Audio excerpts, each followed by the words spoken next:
जब जैज़ी बोलता है आप सब देखते हैं सुनते हैं। ओके, अब तो ड्रामा भी याद आने हल्का बल्कि ज़बरदस्त हो गया। अच्छा, one thing you are afraid of? Water phobia. अच्छा, लाइफ पार्टनर में 3 खूबियाँ क्या ढूंढना चाहती हैं आप? ओके जनाब, अब हम एक लास्ट गेम पे जाएं। गेम क्या है, बल्कि मार्क्स देने हैं आपने हमारे स्टार्स को। हम कुछ नाम लेंगे अपने सेलिब्रिटीज़ के, तो आपने उनको अपनी पसंद के मुताबिक रैंक करना है, ठीक है? सो 1 लोएस्ट है, 10 हाईएस्ट। 8, क्या बात है, क्या बात है। अब बताओ तुम्हारे प्लान्स क्या हैं, किस तरह चलना है करियर को लेकर?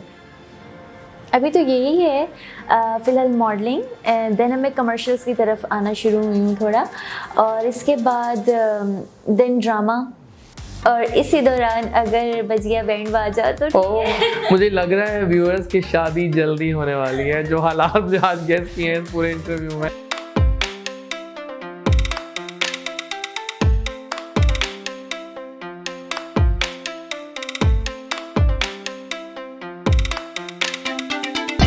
जब जैज़ी बोलता है आप सब देखते हैं सुनते हैं।